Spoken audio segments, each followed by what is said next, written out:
I have taken the view, and I still hold the view, that an arbitrator should not be mediator. And in fact, once when I was an arbitrator, I was asked by both parties to be mediator. I declined because of the risk that you can't really separate the confidential information that's revealed in the course of mediation.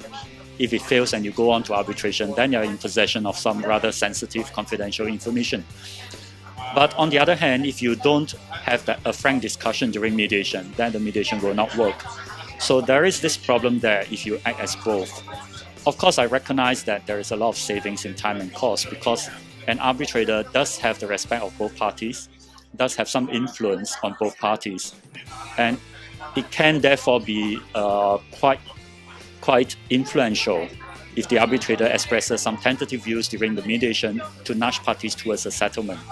Okay, I can see the value in that, but I think the risk of wearing two hats is just too great. It outweighs the savings in time and cost in the process. I had a couple of questions about what you had to say. First of all, what do you feel are some of the primary concerns with Med-Arb? Well, I think the concern is not really with Med-Arb. The concern that the community has is mainly when arbitrators act as mediators, have both hats. And there are a number of concerns there, both because the skills required from an arbitrator, from a mediator are often different.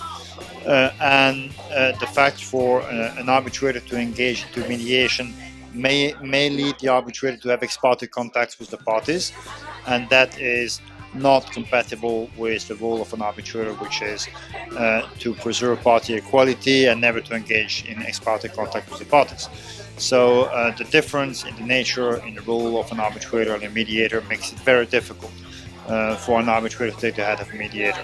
I think it's preferable generally, and that is what the ICC mediation rules provide, to keep the arbitration proceedings and the mediation separate. The ICC arbitration rules and the ICC mediation rules permit to combine arbitration and mediation in a very efficient way. I think nonetheless that it's preferable to have different persons taking these two different roles.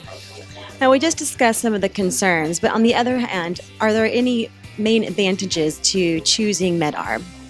Well, I think Med-Arb is an efficient way to reduce the cost and time of the dispute resolution process.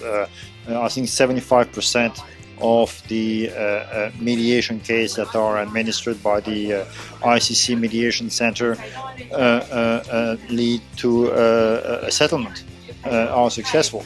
And therefore, mediation is a very efficient way to avoiding the time and cost of a dispute. Again, the question is not, the ICC does favor mediation. What is problematic is not Med-Arb as such. What is problematic is the fact for an arbitrator to act as a mediator.